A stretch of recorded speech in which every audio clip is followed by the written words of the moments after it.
the excitement of going live. Scano, good evening, everyone. It's nice to see you. Thank you so much for joining us this evening. My name is Jody Harbour. I'm co-founder of Grandmother's Voice. We're here in relationship with Riverside Inn, grassroots organizations and platforms elevating Indigenous wisdom. It's an honor to be here with each of you tonight and those who will be watching the recording and ceremony lifted by the heartbeat of Mother Earth and held in the sacred presence of our ancestors. Each week, we gather in this circle with grandmothers and grandfathers across the 7 continents, elders whose lives are rooted in sacred knowledge, ancestral memory, and a deep commitment to healing, truth, and spirit. Their voices carry the wisdom we need in these times, born not of theory, but of lived experience, of ceremony, of connection to land and spirit. This is not just a series, it's a remembering. It's a weaving of story and spirit that calls us back to who we are and who we are becoming. Now's the time to gather, to listen, to honor the voices of the elders who've carried these teachings through generations. Tonight, we are honored to be joined by those in this circle. Yawa. Thank you, Jody. Thank you. I'm Susan, and I'm here, and we're all here, and I wish that you guys had been able to be on for the last half hour while we're all trying to figure out how things are going to go, because you know what it says about the best laid plans of mice and men. We had this all figured out. We had it down, and then the technical things set in, and there's so many things happening, the solar flares and, all the energies that are flying around the world, and this is such a powerful time right now. So I'm going to go in a few minutes and talk more about Andrew and Connie, but I want to talk about Grace right now, my amazing Grace. Grace is my goddaughter. She's been my goddaughter for many years. She is the epitome of love in my heart. And we've had so many amazing adventures together to go right along with her name. And so I want to add one of them just to prepare now for where we are in the world and what's going on. One time we were out in the Southwest. We'd been up on the Hopi Mesa. We'd been traveling with grandmothers. We'd been to different tribes. And it was time now to head back home. And so we were coming through the mountain range. We ran out of gas. I was driving, but it wasn't my fault. I forgot to look at the gas tank. And we're up in the middle of the mountains on this narrow mountain road in the middle of the night, and the car is dead. The truck is dead as a doornail. So we had a minute to decide what we were going to do. Are we going to freak out? We can't go anywhere. We picked up our drums and we began to play. And we're singing away, and we're going through all the different songs that we know and we love. And all of a sudden I look over. There's a trooper standing there looking in the window. Well, ladies, he says, it was the most powerful thing in the world. And we ended up piling in his car, and we all drove off, and we got gas, and he became our best friend in the whole world. And that's the power of calling in the spirit. And so when we were getting ready, as you know, Pookie has been coming and helping because she's had a broken leg. I like to encourage her to come and be part of us, but she's started walking. Yesterday was her first day to walk, so she wasn't able. And I prayed, and the first name that popped into my mind was Grace. I had no idea of the connection between Grace and Andrew. But that's not my story, so I'm not going to tell that one. I hope Andrew can give a moment, but I'll tell you what, it's phenomenal. But they were all with me when we were doing our ceremony for Brad, bringing him back home to the reservation a couple of months ago. So with that, I'm going to turn this time now to Grace, amazing Grace. And I know by the time she's done, even though we have all these audio issues, you will love her as much as we do. Aho, aho, mitakiasi.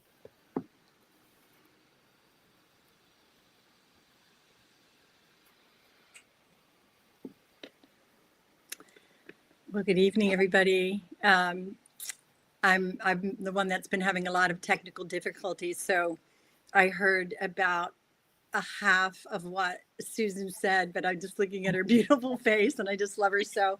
But I do know the story that she started with, and I didn't get to hear the whole story, but I'm going to kind of pick up on that in terms of it was just an evening where we've all been in those places, and especially in this time when we were in the pitch black darkness in the middle of the night. And I know that these times can feel that way, and so we went to song and to celebration, and we were singing to Grandmother Moon and all the wonderful songs that we know, and so that just brings us right back into our heart.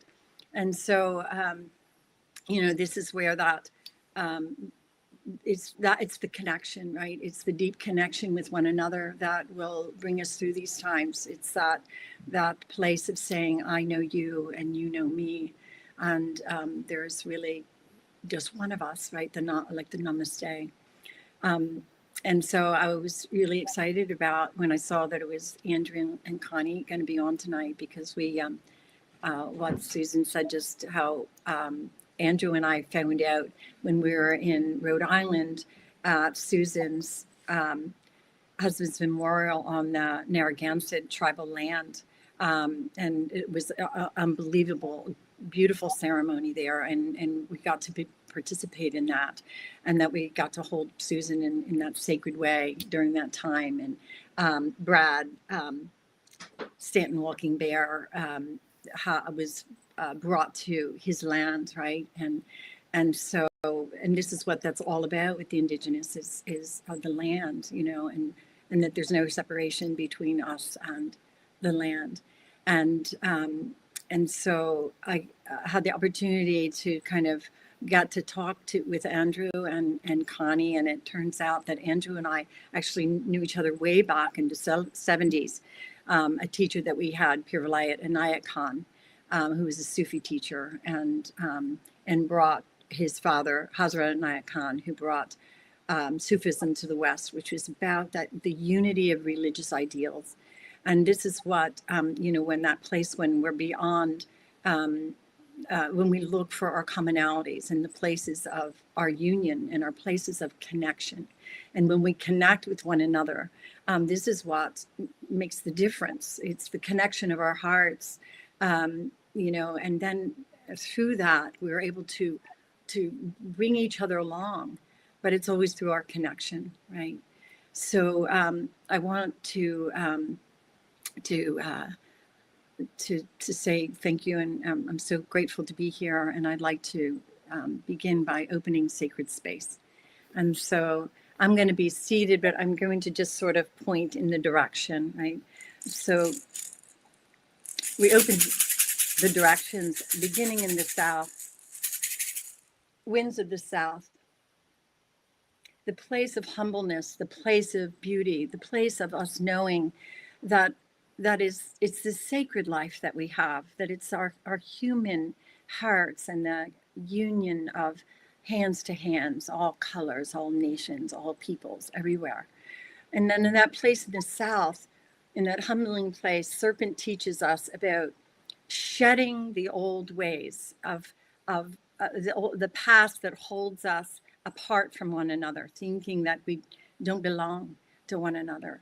And as Serpent sheds its skin in one fell swoop, we are encouraged to do the same. Let go of anything that causes any kind of separation between us, because this is delusional, really. There is no separation. We are one. We are one being. We are one earth. And so this is the South, that place of humbleness and tenderness and connection, of hope. Oh. Winds of the West, which is behind me, the winds of the West. This is the place where we stay steady on this rainbow bridge, on feet steady on the earth, and our hearts and our minds open to the heavens, that we face courageously the places of darkness, these times that can look incredibly, they are incredibly difficult and they're heartbreaking. But this is the time when we're in those places where our heart is breaking open, is when the light can shine the brightest. And each one of us has that commitment. Each one of us here, I know, and all of those that are listening in, and all of our brothers and sisters around the world. And so Jaguar is the one that knows about being in the jungle, right? That the West, about staying sure-footed and keen-seeing, and being willing to look into the darkness, because as long as we can keep looking into the darkness, we bring the light. Oh. Winds of the North, beautiful hummingbird, teaches us about the long flight. And we can look at her very gentle wings and think, how in the world does she do it? And we all have those moments where we think, how can I, who feel so small? But when we connect with one another and we spread those luminous wings, we can fly far and wide, right? And hummingbird also teaches us to drink from the sweetest nectar of life. And this is the time to remember all the things that we're grateful for, our families and our friends and one another and this beautiful planet, our home. This is the place where we call on our ancestors, where we take our place in the line of all of the healers that have come before us, that stand behind us so that we can do the work for the generations before us and those that are coming behind us, that we stand in this crossroads, that we reach forward and we reach back, and we are the bridge between heaven and earth. We are the bridge between one another. Oh. Winds of the east, eagle and condor, you who fly above the clouds, where you show us where there are no obstacles, when we rise above, where we can see and we can fly wingtip to wingtip with great spirit. And it is told that all the great teachers that have walked this earth have left the great teachings on the sacred apus, the sacred mountains, and those high flying birds collect that wisdom and bring it to earth for us to manifest that wisdom in and through us.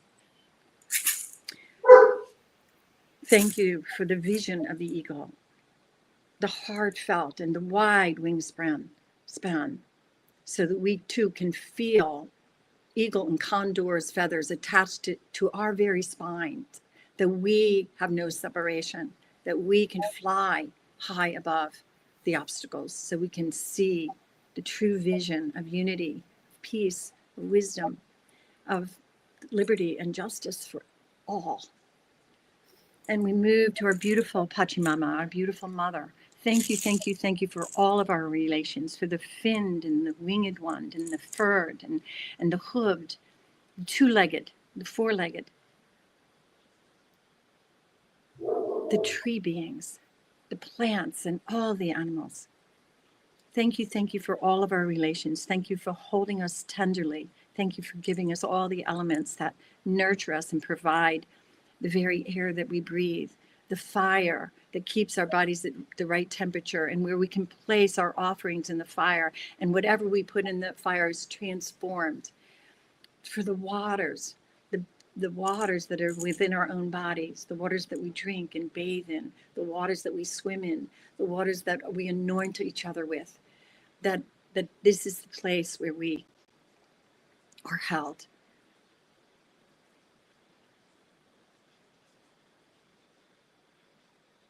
And for the earth itself, that it is sacred ground we walk upon. Oh. Great being, you who are known by many names, and you who are the nameless one, open up our hearts and our minds so that we can know and understand life better. And help us all to hold aloft the light of truth amidst the darkness of human ignorance. Aho.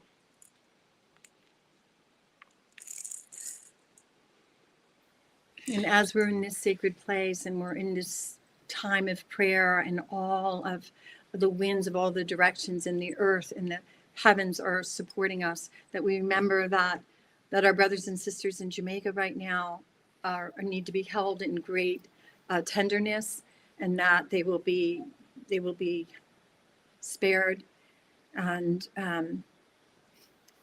that we just keep sending prayers to them this evening. I also want to honor one of our grandmothers, one of our 13 Indigenous grandmothers. And so I just want to bring something up, just one moment.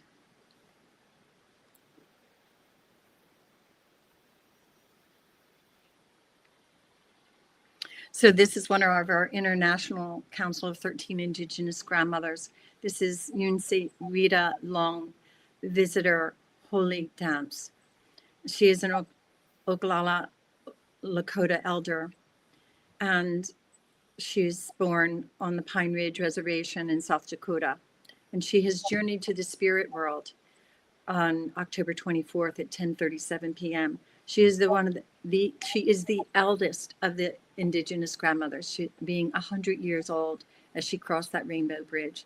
And so we want to honor her this evening and all of the Indigenous grandmothers that are here with us and those that have crossed over, and each one of us that carries the grandmother heart to make a difference in this world for all of the children and every human being to be held in dignity and honored for their wisdom, and that each one of us is truly the living vibration and light of the entire world. And so when we stand together, we are powerful, we are connected, we are open, and we are one. Thank you so much. I love you all.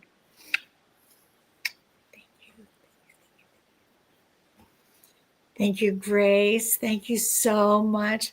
I know she can't hear me, but she'll be watching this one of these fine days and seeing all the things that were said and hearing them. And thank you, Grace, for that. And our Grandmothers Circle the Earth, which predates the Riverside and Peace with Justice Project, started actually at the home of Mona Polaka when Gail Whitlow and I spent the night there.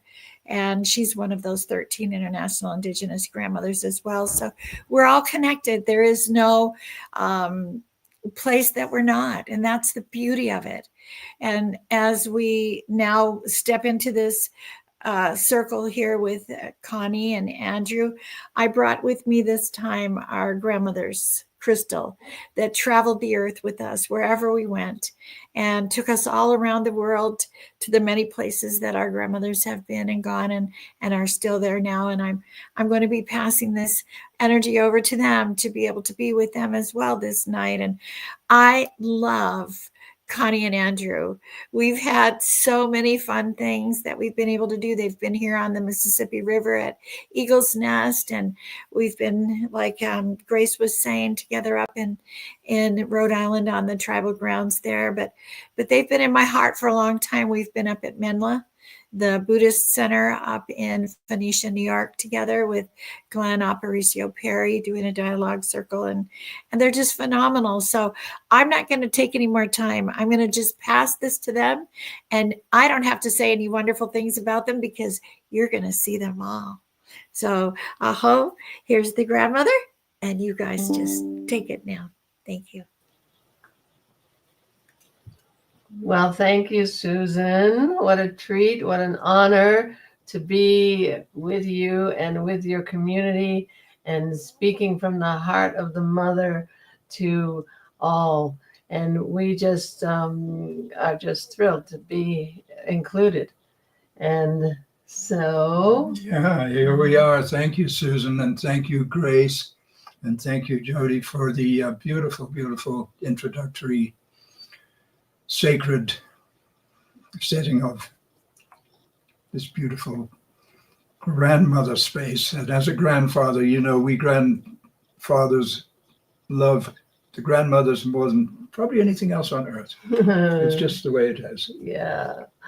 So we're going to start. I'm going to kind of open with my story, and then Andrew's going to sort of tell his story, and then we'll screen a film that Andrew's made. And then we'll have a little chat about the conscious loving universe. And I just want to say that Grace did such a beautiful job. She kind of did it all. She brought it all here. So we're all sitting here in this container of the sacredness of all things.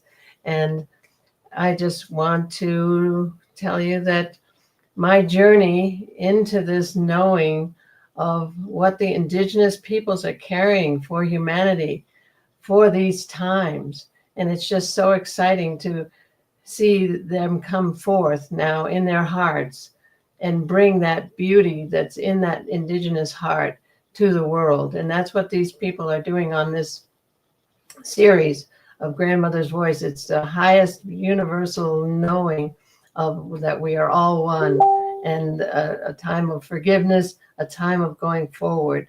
So I just want to honor Susan and everyone who's been on these calls for staying in that high vibration, because the vibration is key, and the frequency that we feed the collective consciousness with the highest vibration possible.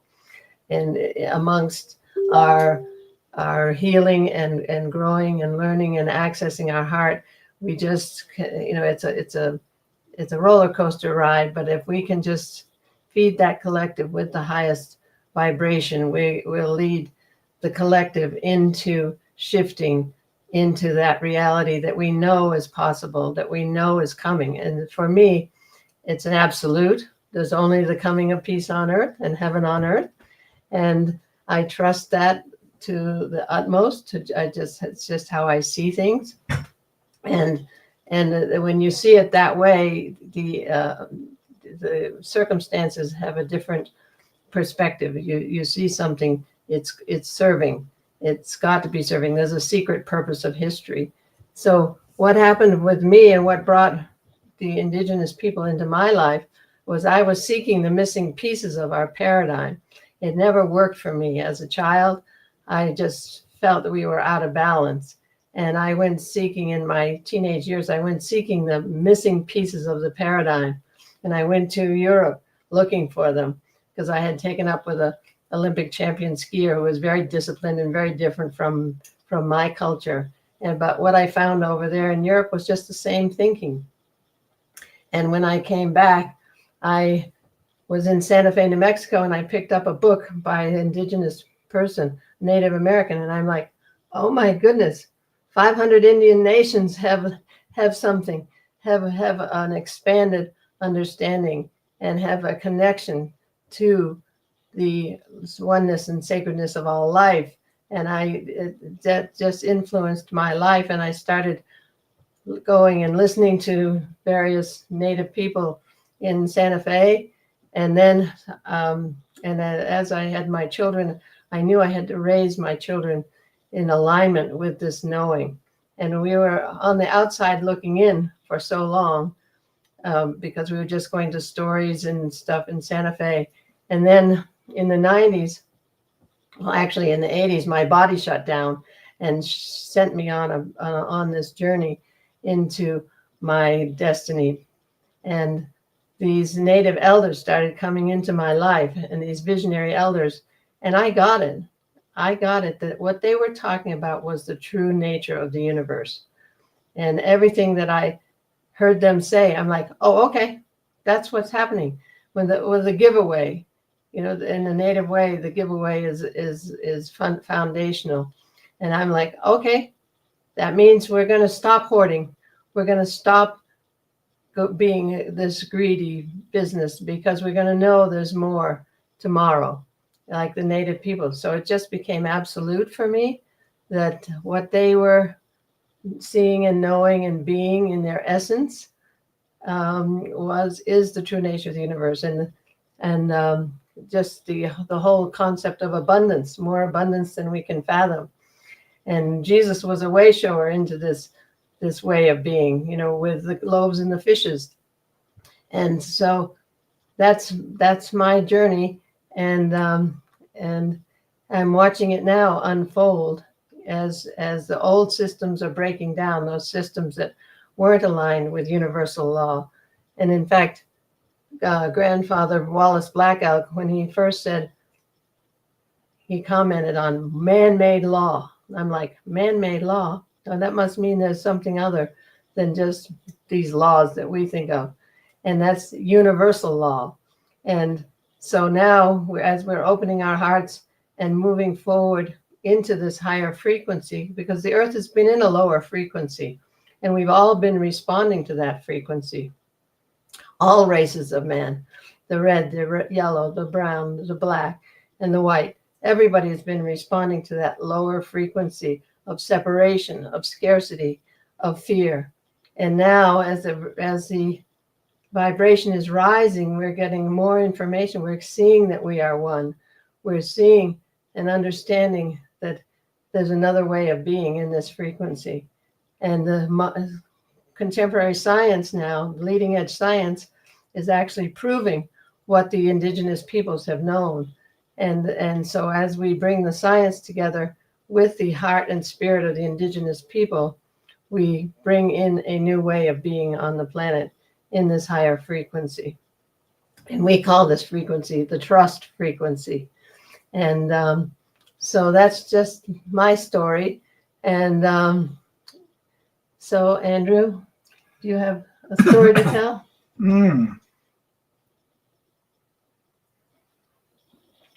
I do indeed, darling. So firstly, just my honor and my delight at being here with you folks, both on the screen and in the world, who are tuned in to the grandmother's voice. Just this beautiful moment where the divine feminine in its most mature form is currently manifesting. And I personally see that in the native grandmothers I know and have known, how beautiful and special they are. I was saddened to hear that Rita has passed. We actually knew her. We hosted 7 of the 13 grandmothers at our place in Sedona, way back, I think it was 2007. And quite recently, we saw Jotima, who was a major coordinator of that whole extraordinary adventure. And we know Mona Palaka really well. She's the last one, I think, the most recent one we've seen, right? Yeah. So, me, Andrew, I was born in Coventry, England, which you probably know as the place where Jaguar cars and Triumph motor cars were made and are made. And it was also a major factory during World War II. I was born in 1943 at the peak of World War II. And Coventry was the most bombed out city in England. So imagine this little person showing up in a pile of rubble. And that's what I came into the midst of. Just as you can imagine the spirit of a city that's just been pretty much crushed. And my delicate, beautiful, gentle mother, the fear she must have gone through while I was inside, in that gestation period. So my dad looked around, and it was a really tough time after the war. And he decided that we should relocate. And at that time, anybody in England could get on what had been a troop ship and relocate anywhere in the British Commonwealth, which was 100 and some countries, anywhere on the planet. And you could get on a troop ship with your family for free and go to Australia, New Zealand, South Africa, Kenya, Canada, you name it. So it was this moment where my dad made this choice and transplanted me as a 3-year-old to Africa. So I got to grow up on the east coast of South Africa, Indian Ocean, beautiful surf rolling in, dolphins playing in the waves, monkeys swinging through the trees, Zulu warriors in their finery, running down the main street with these rickshaws with, tourists in them. And what a place to grow up. What a blessing it was. And so fast forward to 22 years ago when I first met Connie here, it was the first thing a man has to do when he meets the love of his life is to take her and introduce her to his mother. So I did that. We went to South Africa together.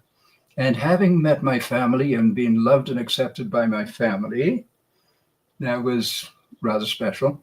I then said, and now we'll go and meet my other family. And this is the little 12-minute film I want to show that came from the next thing we did, which was to go to the Kalahari to meet the Bushmen of the Kalahari, who you might recall from a series of films called The Gods Must Be Crazy.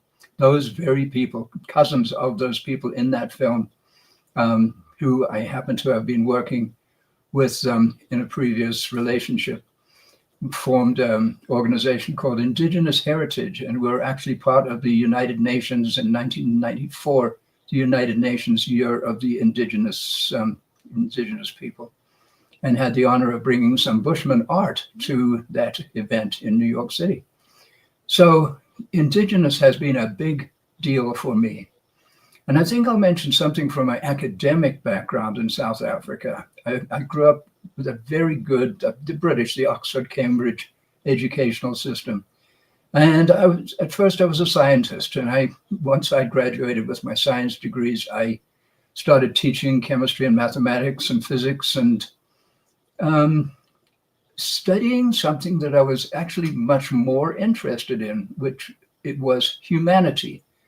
I took another degree in social anthropology and comparative religion of the indigenous world, as opposed to, I was not terribly interested in Buddhism and Judaism and all of the mainstream religions, but I was really interested in what the Apache people thought, or what the Hopi people thought, or what the Australian Aborigines, how they saw the world, the Bushmen of the Kalahari. The list goes on. And I did this beautiful degree embedded in the middle of this place where all these tribal folks, I'd grown up among them. So it was quite an extraordinary background, after which I sailed a sailboat across the Atlantic, came to America, and settled in Santa Cruz, California. And one of the first people I met there was a beautiful Native American gentleman named Sun Bear. You probably have heard of Sun Bear. I'm sure that many people on this call are aware of Sun Bear. So that was my first sort of formal immersion into sweats and various aspects of Native American culture. Later, I got deeply involved in the Sufi path, which is an ancient, currently Islamic, but it's pre-Islamic. It goes way, way back. And it's from the Middle East, which is where, Jesus is from, and that whole area that generated these extraordinary philosophical and spiritual paths. And that's where Grace, who opened this evening's proceedings here, we actually encountered each other back in about probably 1974, 75, 76. So this is just sweet to come full circle. And so here we are. My deep interest in indigenous, let me call it indigenous cosmology, the way the people of the earth, the people who have not lost their contact with Mother Earth, with the nature of reality, because the Westerners, and not just the Westerners, but people of India and Japan and China and on Korea, have completely adopted the reductionist scientific Newtonian worldview, and as a result, have been disconnected from spirit. We're all in our heads. We forgot about the hearts. And you, beloved folks, are here to remind us, those of us who are listening, and many of us are listening much more than ever before, quite honestly. Probably in the 1960s, we began waking up to the fact that there's some deep, deep wisdom in America, and it's in the native people of this beautiful part of the world. And that applies. We were just in Australia last year for 3 months. Same story over there. We had the privilege of attending a corroboree, which is a dance, a beautiful spiritual coming together of hundreds and hundreds of people. They paint up and they dance and they play didgeridoos, and wow. So I am, as you can tell, quite excited at the phenomenon that I would call indigenous wisdom, and it just illuminates my life. So the work Connie and I have done together has a lot to do with that. When I met her 22 years ago, she had spent a lot of time with Grandfather Wallace, Black Elk, and Grandmother Bertha Grove from the Ute, and the list goes on. And I never did meet Grandfather Wallace. He died in 2005, shortly before the time we thought we were going to get together. But here we are, and I'm going to show you shortly this little film that'll take us on a journey back as much as perhaps 300,000 years into the earliest that we know of manifestations of Homo sapiens, of our species on this planet. The Bushmen of the Kalahari, and all that remains of them now. And let's put this, here's a really weird and interesting fact. During my studies of social anthropology in South Africa, social anthropology is the study of living cultures. And at that time, the Bushmen, the so-called Bushmen, also known as the San, S-A-N, the gods must be crazy people, they were believed to be extinct. It was believed by science that they were gone. Their rock art, as you'll see in the film, was everywhere. This beautiful polychrome painting that's exquisite, and it's from tens of thousands of years ago, and even to this day, it's still beautiful. It's still colorful. It's a tiny bit faded, but honestly, it's an international treasure. It's a major treasure of our species. And there's a lot of rock art in this country that I visited and loved, this country being the United States and Australia too. So it's a worldwide phenomenon, this tendency of humans to, I don't know if they're documenting their lives or if they're sacred records of their inner beliefs, because a lot of the images are not normal. Do you know what a therianthrope is? A typical therianthrope would have the hooves of an antelope and the body of a deer and the head and shoulders and arms of a human. Just these beings who, I don't think they've ever actually existed, but they certainly exist in the rock art. You'll see some very, shall we say, strange, wonderful, odd, quirky images of these beings who are, well, you'll see. And the Bushmen were believed to be extinct until somebody told somebody at Harvard University that, wait a minute, no, they're not. There's lots of them. And I'll tell you a fact. There's about 300,000 of them today, right now, in 5 countries in Southern Africa. So they're anything but extinct. They're culturally challenged, but they're very much with us to this day. They're beautiful. They're our friends. We love them.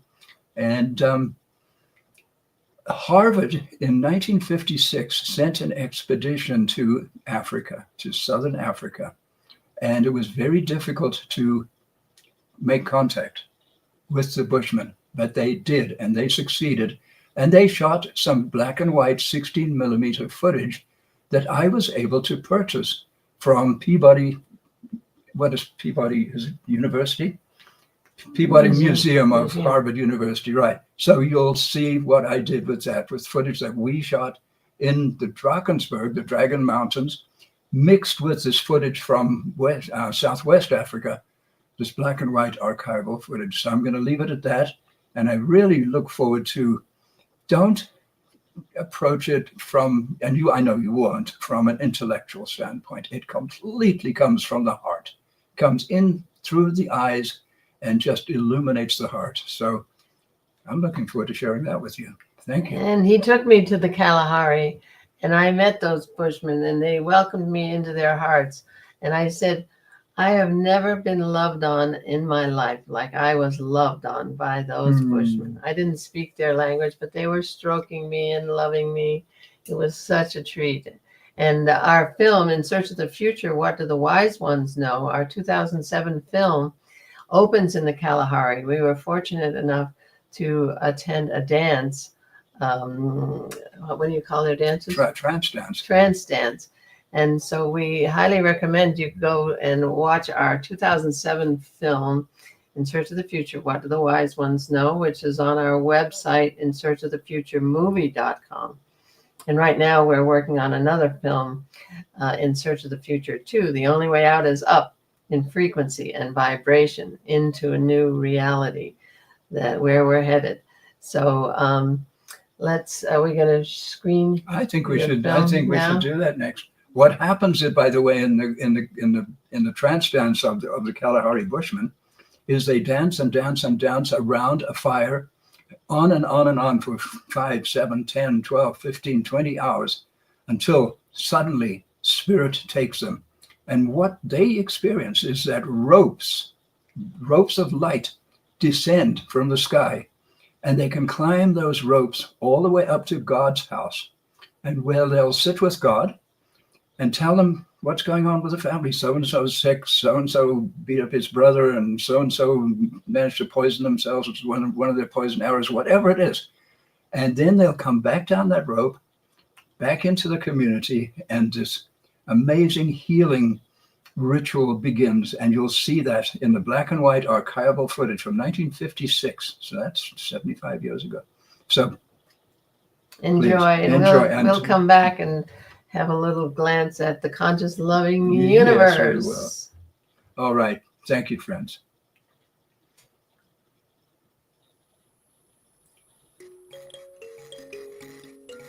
You want to? They say that in the beginning was the Word. What was the Word? It certainly wasn't merely a word, as we understand that term today. The Hindus and the Buddhists might say the Word was the primal sound, Om.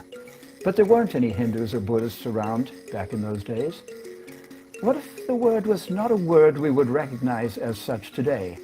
What if it were instead a sound created by the songs of the first humans back in the dawn of time in the paradise we now call Africa? An endless, unchanging, wordless song, a song that sang the universe into existence. There are 2 living communities in Africa that still sing the most ancient songs known to man. I'm talking about the pygmies of the deep Central African jungles and the sand bushmen of the Kalahari Desert.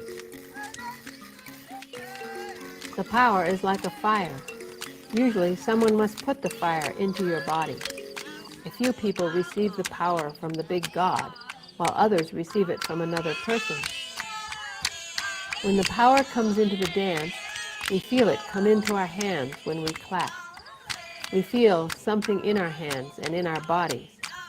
We can receive the power as we sit around the fire while singing and clapping. The power in the dance makes us feel good. If we feel sick and start dancing, we don't feel bad. In the power of the dance, you don't feel any pain. We love the dances. Every time I dance, I see the lines of light. When I first saw the lines, I saw the ancestors from the past. They took me to another place. They told me how I must sing and taught me how to dance. I also see the lines in my dreams. We get our magic from the plant roots. That is why we stand in our dances like a root in the ground.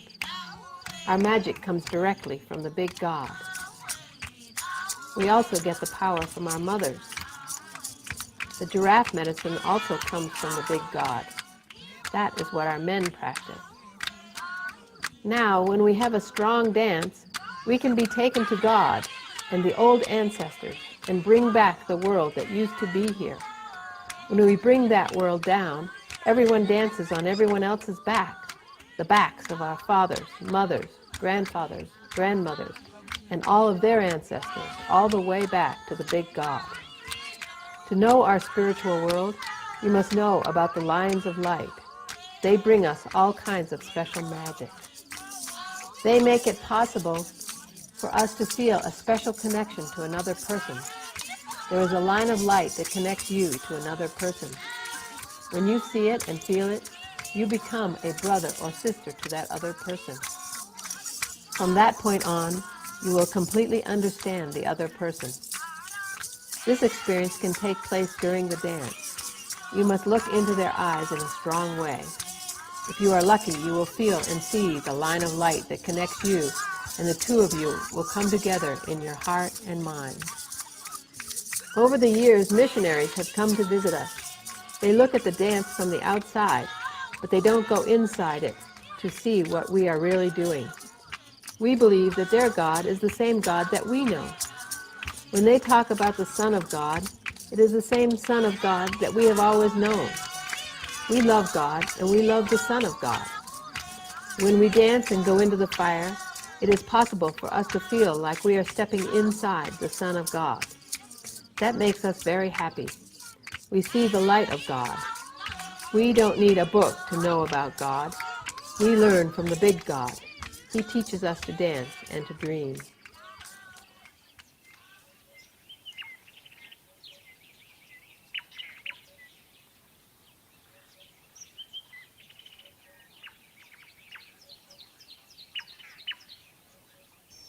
Nga tabi, mukakang on, mình account ba ang account.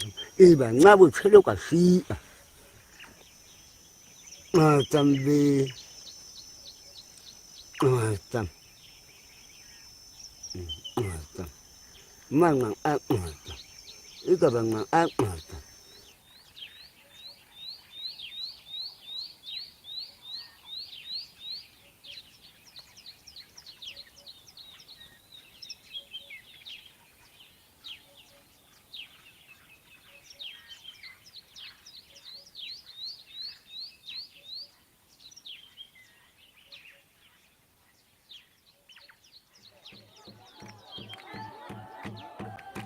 All across southern Africa, there are literally thousands of rock shelters which to this day preserve humanity's most precious heritage, rock art, prolific, sophisticated rock art that is unmatched anywhere else on the planet. Today's Sand Bushmen are the descendants of the people who made these paintings, which date back at least 40 or 50,000 years. Sadly, few of them are still painting. There has been no new rock art for 100 years.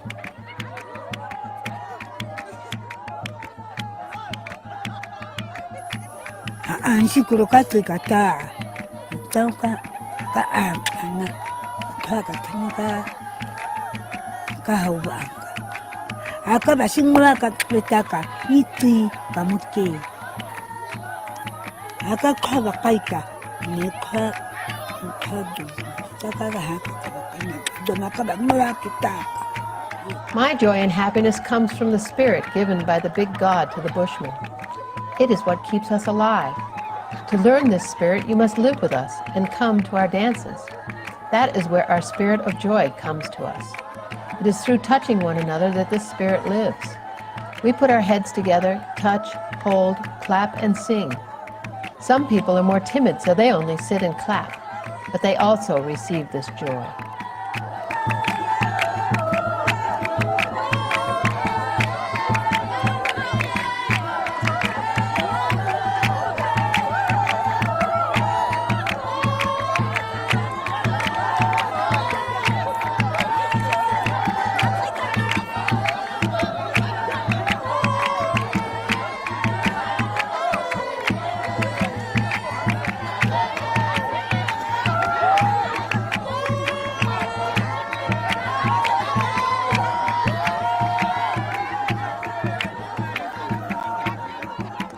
The secret of the Bushmen is the spirit of joy that we hold in our hearts.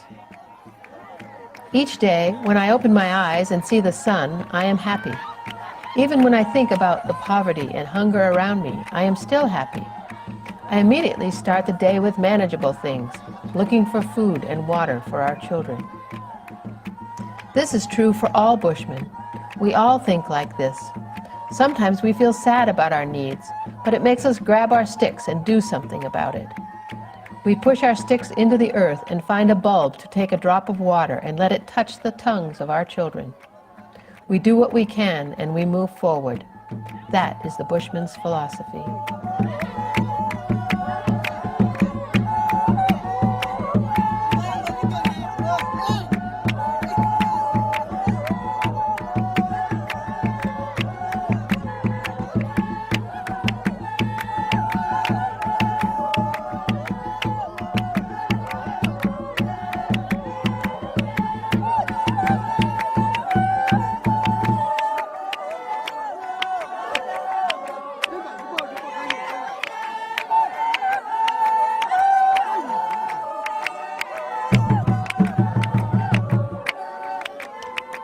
You need a good heart, mentally and physically, to be well. This is also necessary in healing others. The Bushmen of the Kalahari know each other's hearts. We also know the hearts of all the other people in the world. You must open your heart to have a good heart. There can be no jealousy or bad intentions inside you. You must go with an open heart to your neighbor and everyone around you. You must look after everyone. Open your heart and serve one another. This is our way. This is the key to healing.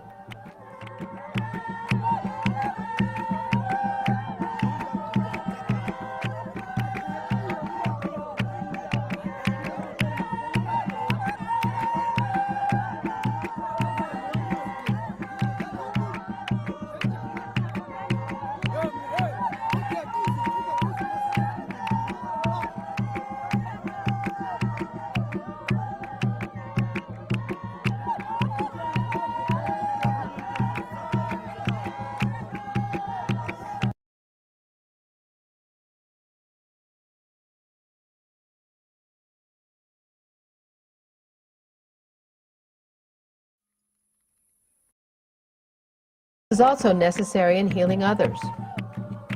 The Bushmen of the Kalahari know each other's hearts.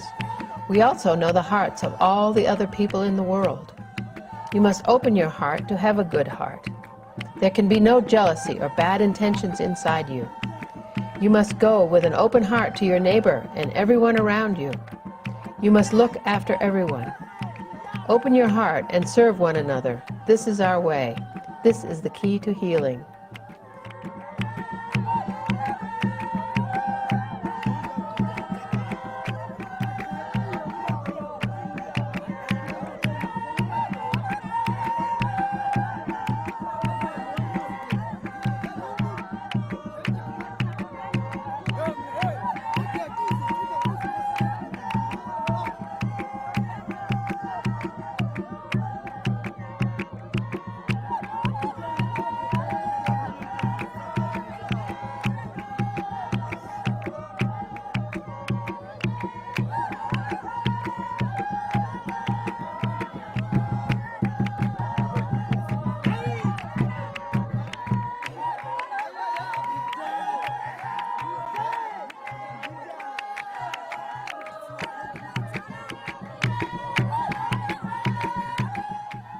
We live with the things we have been given.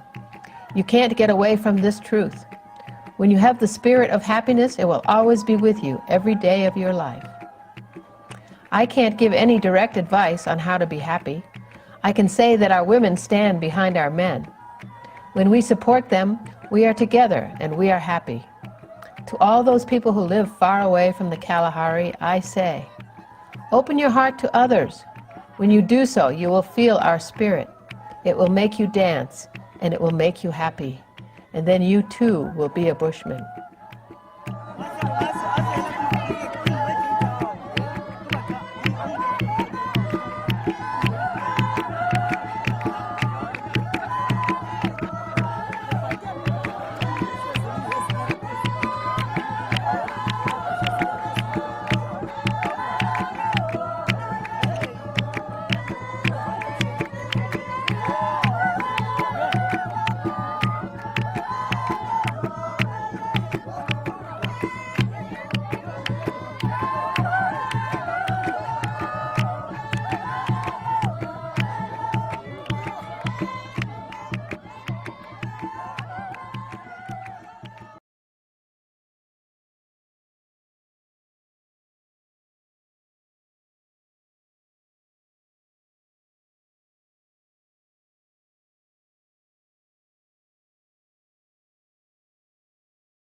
Might as well yes, we unmute might as it. well be heard.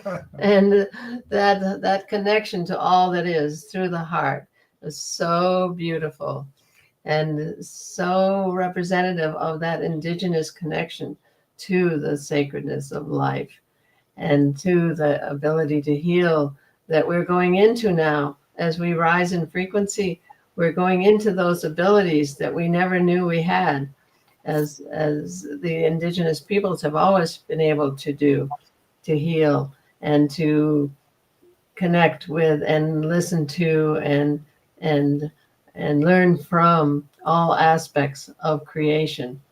And it's just so exciting because new science, the leading edge science, is taking us there. It's proving that it's a holographic universe. It's a fractal universe. We are the universe. And it's so exciting that it's bringing the mind into alignment with the heart. So the heart can come forth and we can shift our frequency and create a whole new reality on earth, which is what's up as far as I'm concerned.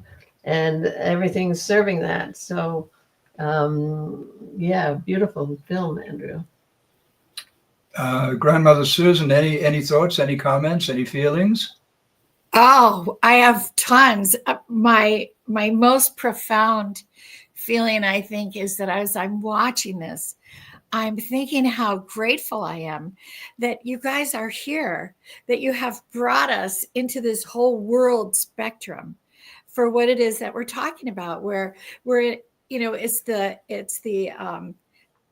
micro, right? It's the me, but it's the we. But the we is so all encompassing. And so that as we're sitting here and I'm just watching you and listening to you and the things that you did, especially with this video, what a gift. What a gift you guys are. What a gift you're bringing to the world to be able to help us to understand that connectedness. And the things that were in the video, Andrew, I was blown away by the things that were there because how relevant they are to everything that's happening to us in our world, where we think that, well, we're not Africa, we're not this, we're not that. And yet we are, aren't we? We're all of that. So that's what I got from you guys, and the whole concept of the frequency, that we have to raise it. And we're going to have opposition to that. As we begin that, it's going to happen. And yet, if we don't engage, like you said, that part about the jealousy and the ego, the things that go along with that, if we do not allow ourselves to engage, we will surpass. We will rise. And that's what we're doing together. And to be able to hear from the Indigenous, the simplicity of that journey. And that's what you guys did. To me, you encapsulated this huge amount of understanding in this tiny little place and said, here you go. I love it. I'm blown away. Oh, thank you, Susan. Yeah, that I was just re-experiencing it in a whole fresh way, knowing that you folks were tuned into it as well. That was just a very deep experience of oneness for me personally. And to listen to Connie's beautiful narration there, those are actual translations of Bushman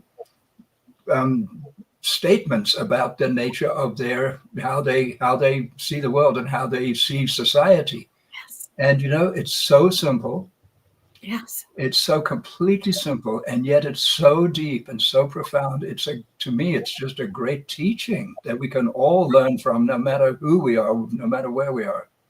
Connie? And it's there in that Indigenous heart. I mean, we were in Australia with the Aborigine, the first peoples of Australia, and what they're carrying for humanity, along with the Native Americans, along with the Bushmen, with all the Indigenous people for this time, because it's who we are. It's who all people are. I call it our pan-indigenousness, that we're waking up to that connection to all that is.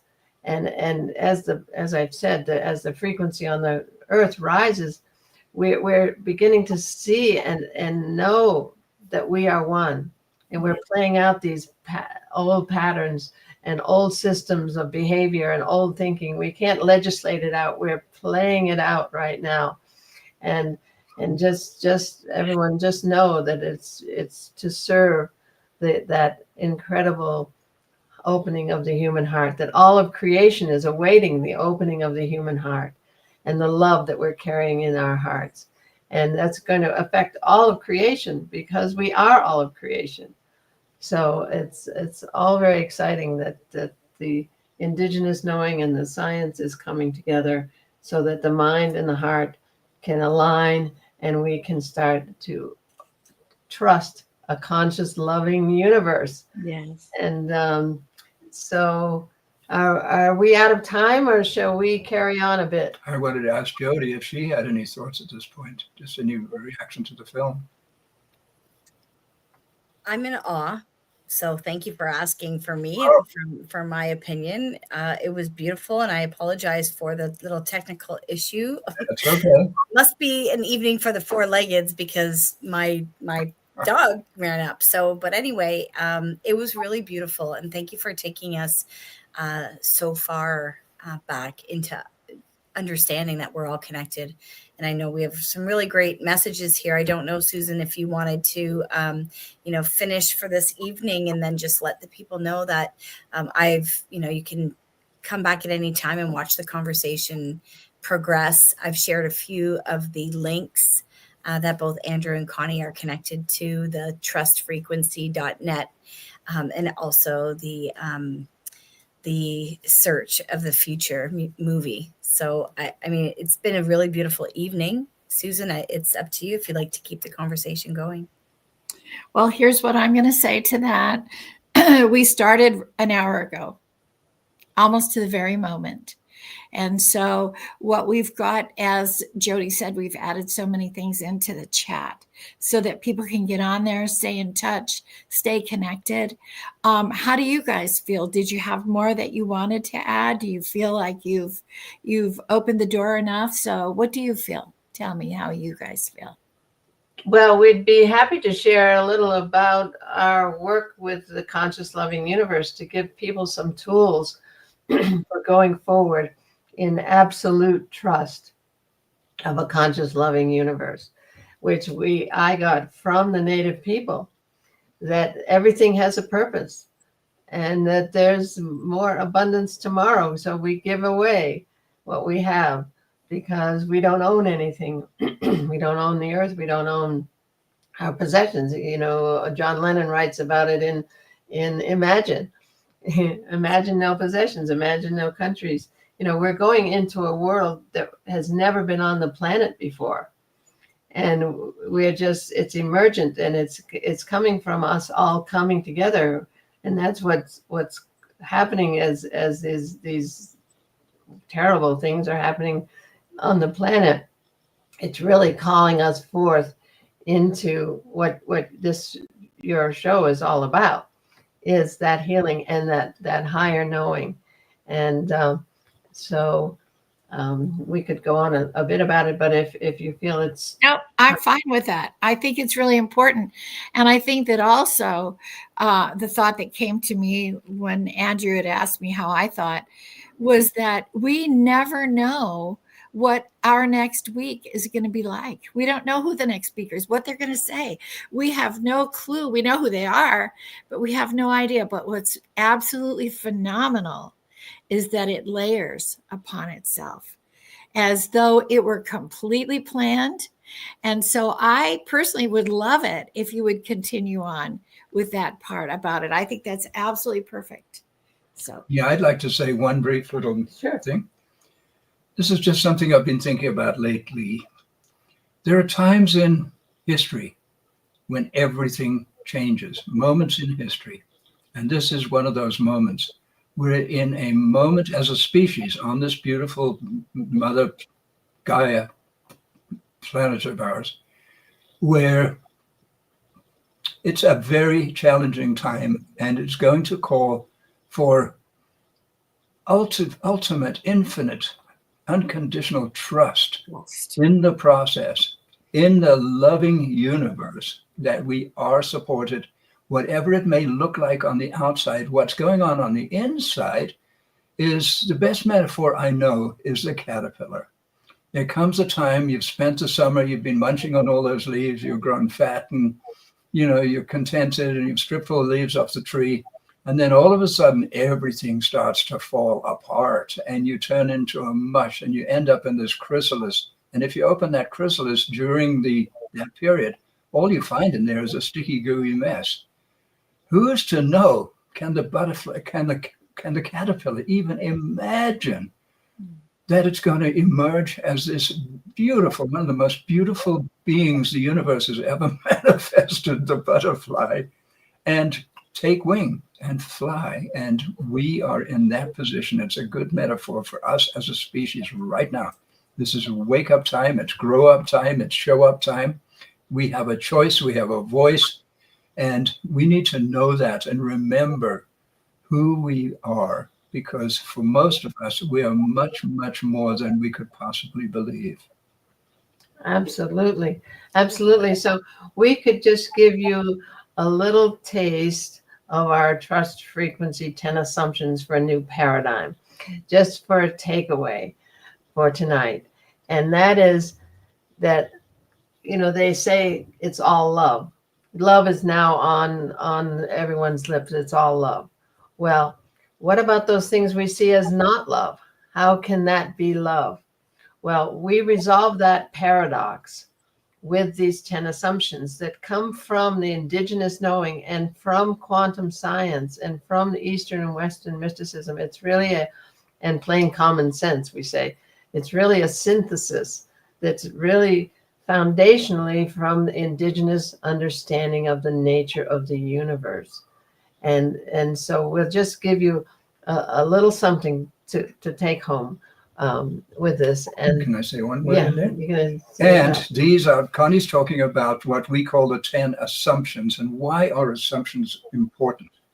Our entire reality is based on our fundamental assumptions about the nature of reality, 'Cause it which determines our depends frequency. on what culture we grew up in, what religion we came from. If you're a pygmy in the Congolese jungle, it's going to look very different on the outside. But each of us as a human, the life we co-create, because we actually co-create with each other and with the universe itself, we co-create the life we experience. And that is determined very much by the assumptions, by our core beliefs, by our fundamental worldview. And we can change that. That's what's really cool, is that we were brought up to believe that those neighbors over there are dangerous and don't go near those people and on and all of those things, or I'm not good enough. The list goes on and on and on, that we inherited from our culture, from our parents. It's been handed down for hundreds of generations. Did we come to those beliefs ourselves as a 3-year-old, as a 5-year-old, as a 7-year-old? No. So now as a grown-up, we can look in the mirror, so to speak, and say, wait a minute, what do I believe? So what we did with our book, The Trust Frequencies, we took just 10, like the 10 Commandments. It's a random number. It could have been 7 or 15. But we just took 10 fundamental, very commonly held beliefs. And you could say from one perspective that we took the beliefs our current world is based on. There's not enough. The universe is this mechanical, it's this big machine, on and on.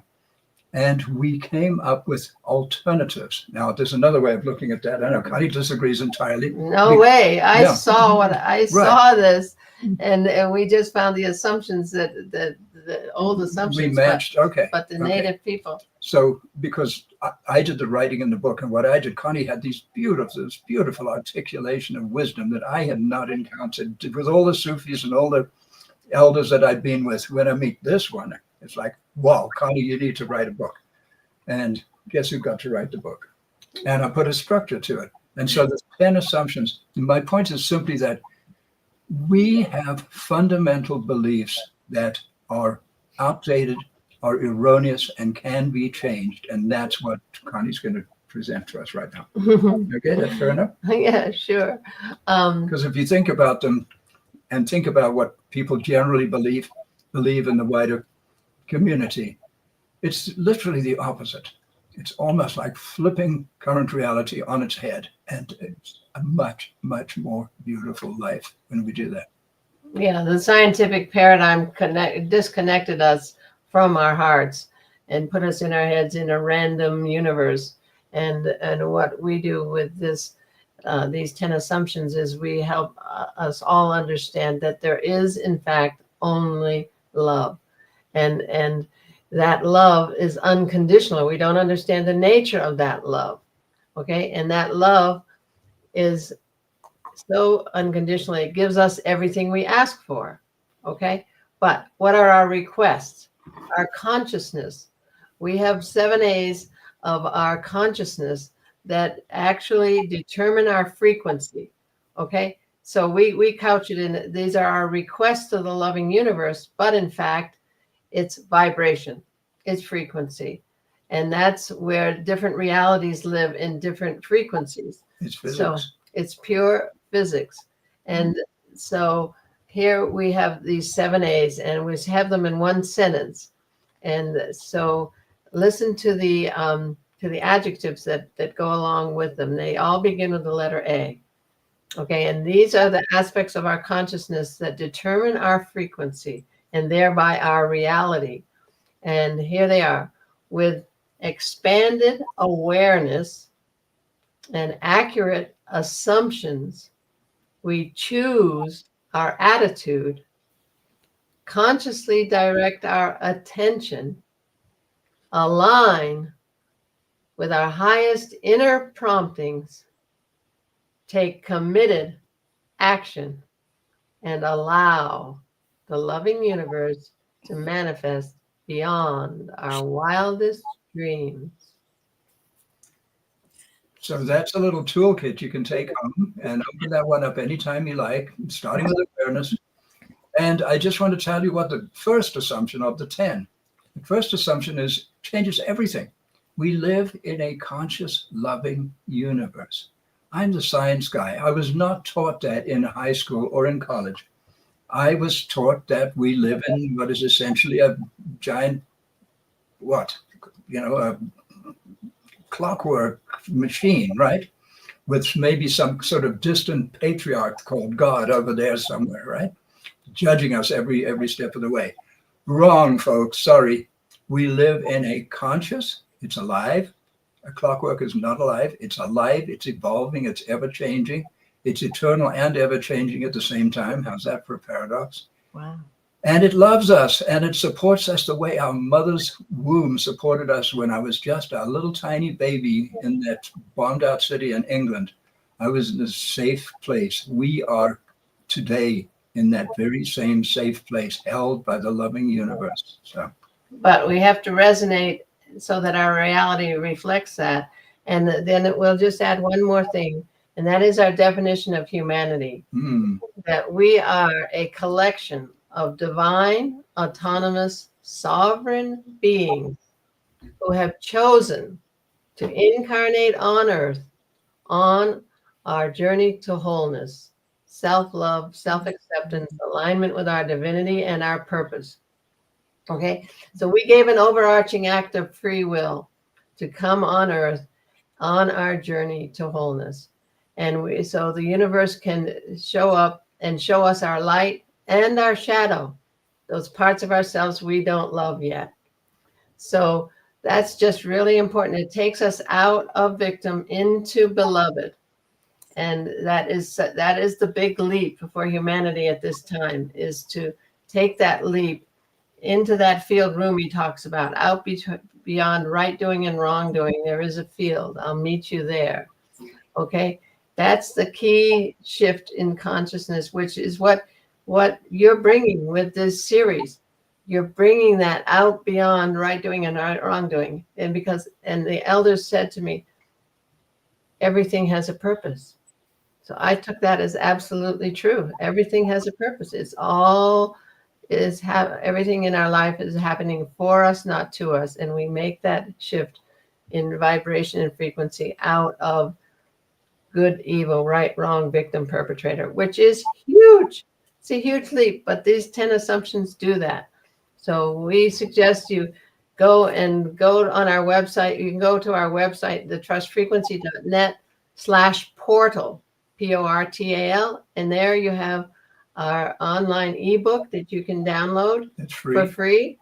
And it's a synopsis of our book. So we'll just leave it at that for now. And our films, all our partners are companion pieces to this understanding and to catalyze people into higher understanding and way of knowing. That's beautiful.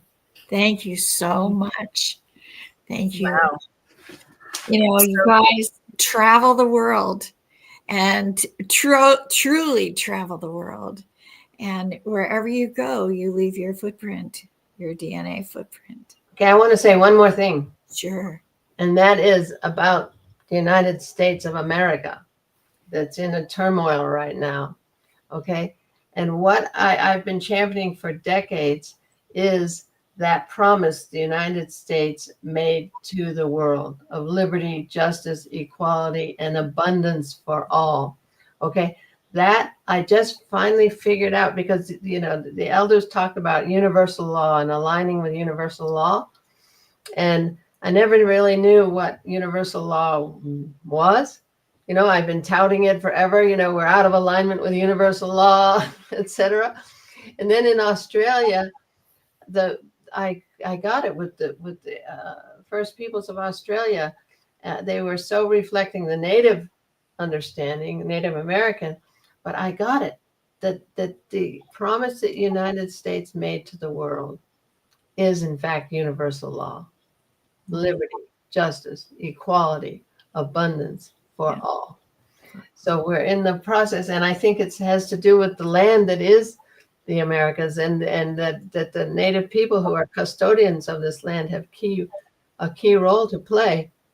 And in fact, they had an incredible role in the evolution of the American mind and spirit and democracy that is not recognized. And I feel it's like a three-legged stool missing one of the legs. You know, we've got the Virginians and we've got the Massachusetts folks, but we don't have the Native American in that process of that American dream is those liberty, justice, equality, but it's gotten taken into materialism.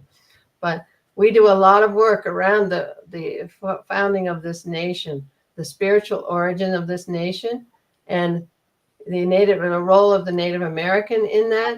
And during the 54 years of peace and friendship in Plymouth, Massachusetts, with the Mayflower Pilgrims who were seeking freedom of conscience, they came here and they aligned with the Native Americans who live according to freedom of conscience, so your direct relationship to the divine. So here's a beautiful, beautiful light at the beginning of this nation with the Native Americans and the Mayflower Pilgrims there. And Brad Stanton was a direct descendant of the Native American, the Massasoit, who met with the Pilgrims, and they formed a peace treaty that lasted 54 years, a whole generation. And that birthed that American spirit, that American mind, spirit, and democracy. Yeah. Then the Iroquois Great Law coming into the Constitution is key. So there's just so much important participation and role by the Native people in the evolution of this universal law, this essence of what America, the United States, is evolving into in this process. So I just wanted to bring that in, because it's a big passion of mine to bring the Native people into the founding of this nation, and to have us recognize the light that sits at the very origin of this nation, and that's been trashed by revisionist history, and so that the origin story of a nation really shapes its moral attitude. And when we're all enmeshed in shame and blame and all that, how can this nation really truly rise to what it's intended to be? So thank you. Oh, thank you. Thank you. Noah. Thank you both. That was phenomenal. And, you know, your ability to do this weaving back and forth between the two of you is phenomenal too. So thank you. And the things that you shared. Up on the wall behind me is the war shirt. And it's truly a peace shirt. And so the things that you're saying and that I'm hearing from you, the Indigenous are the storytellers. They're the keepers of the wisdom and the stories and the medicine. And when the trees on the leaves are blowing and they're speaking, we're hearing them and we're understanding and we're being reminded. And the truths that are shared from the roots all the way across to the ocean, where they jump on the whales and then travel the ocean and get to the other side. So everything that you're saying is just so perfect and pure.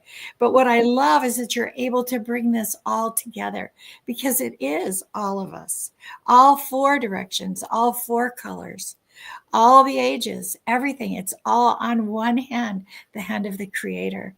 And I thank you for that. I just love you guys. I know you know that. I love you even more now that we've had the opportunity to hear what you had to share. And your video was just spectacular. It was phenomenal. And I loved that too. So thank you. Thank you for everything that you Thank brought. you so much. So much. And Now, Nyawa from, next- oh, sorry, go ahead. Go I ahead, was just Connie. going to say, next week, I wanted to let everybody know who's going to be here. And I'd like you guys to know too, because I think you're going to really love this. We're going to have 2 speakers next week.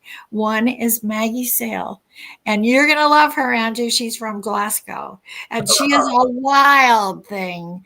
Maggie, don't be mad at me, but she's in her 80s, and she was all the way back decades ago. She was there when they set up that first nuclear protest camp in Scotland.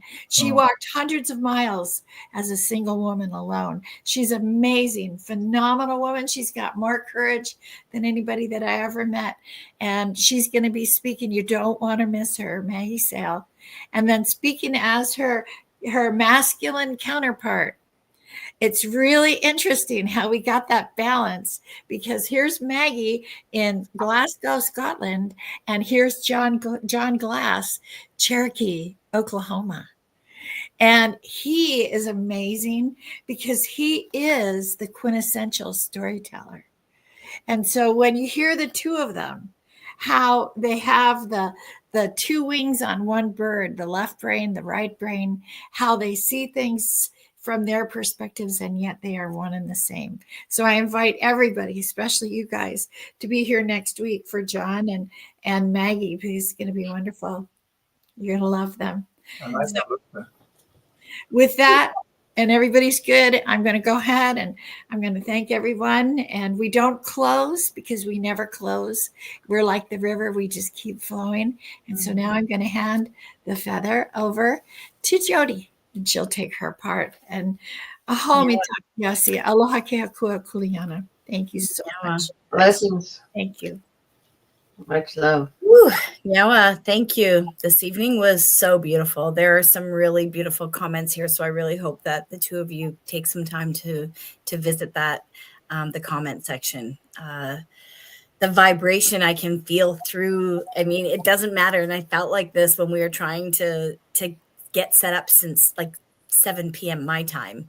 And so all of this energy, I was like, what is coming through tonight? And that's what it was. And so, the patience, and thank you for acknowledging my patience. Sometimes my family doesn't think I have so many, but this is I realize a very big responsibility that Riverside and Grandmother's Voice has together doing this work with all of you, with everyone that has been showing up. I feel it as newly entering the actual grandmother stage. But I love so many of the messages that you said today about the grandmother's heart, and that Grace shared with us, and then the message of that shadow side that you haven't come to love yet. So we do have usually a closing message, but I'm grateful that I had the opportunity to share those words with you, because I'm just full of energy. I don't know how I'll sleep. And so those of you who have been watching, we're really excited. Please share this one with everyone. Share it far and wide. Share these links. Thank you so much, Grandmother Susan and Grandmother Gail, for just honoring Grandmother's Voice with this opportunity to share these beautiful messages, to our honored guests and teachers who share their voices with us tonight. Nyawa, so much from my heart to yours. What was spoken here lives beyond this moment, and these teachings will ripple forward. They awaken something ancient in each of us, something that remembers who we are and why we are here. The circle remains open, like Grandma Susan said. The fire is still burning. We carry it now with humility, with courage, and with love. So I invite you to tend the fire in your own heart and listen for the voices of your elders. Walk with the ancestors, speak truth, be gentle, and return here when the time calls again. You can visit these teachings and the following, follow the I think it's now about 39 weeks, more to go. We did a 52-week journey. And until next time, may your path be lit by the wisdom of the grandmothers and grandfathers And may you never forget that you are part of the story too. Oh. Yawa. Oh. Oh, Yawa.